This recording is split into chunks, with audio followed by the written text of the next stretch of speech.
Tak sedikit catatan sejarah mengungkap, pencaksilat menjadi kelengkapan lintas zaman dalam rentetan perjuangan bangsa Indonesia. Di era kerajaan dan Wali Songo, pencaksilat menjadi sarana dakwah dan salah satu aspek penting bagi pembentukan karakter masyarakat.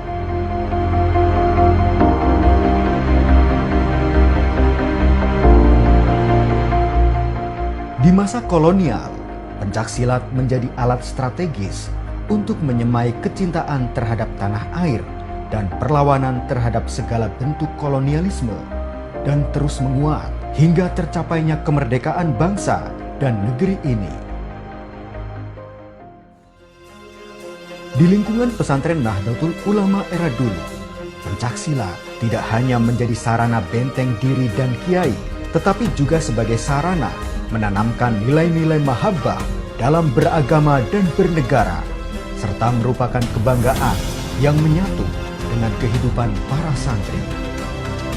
Bahkan sah saja jika ada yang menyebut pondok pesantren juga merangkap peran sebagai pusat padepokan pencaksilat.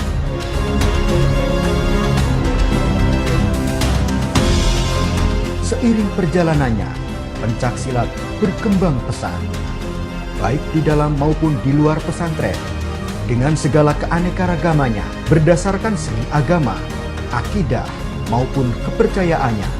Masing-masing perguruan itu terkadang bersifat tertutup dan mengklaim sebagai yang terkuat di antara lainnya. Atas dasar keprihatinan itulah, Kiai Haji Agus Maksum Jauhari Lirboyo bersama beberapa tokoh lainnya mendirikan satu wadah pencaksilat di bawah naungan Nahdlatul Ulama.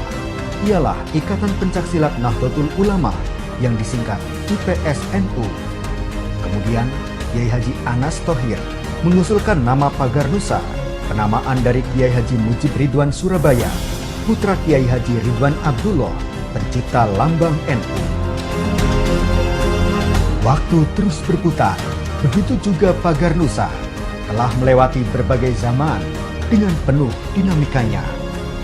Hingga kini, Pagar Nusa tetap tegak menjaga eksistensinya sebagai pagar NU dan bangsa yang di dalamnya tidak hanya olah fisik dan spiritual, tetapi juga turut serta menjunjung tinggi nilai-nilai keindonesiaan.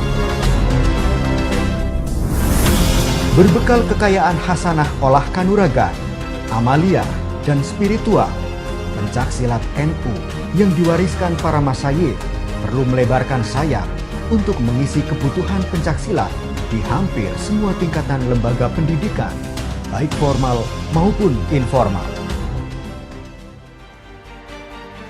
Untuk mencapai itu, Pagar Nusa harus senantiasa muhasabah diri dan selalu sigap menyapa perkembangan zaman tanpa harus meninggalkan tradisi dan kebudayaan lampau yang baik, menjaga kontinuitas regenerasi dan pengkaderan, baik di tingkat nasional hingga cabang, dan peningkatan kemampuan pelatih maupun wasit juri sebagai unsur penting terhadap pencapaian prestasi keatletan.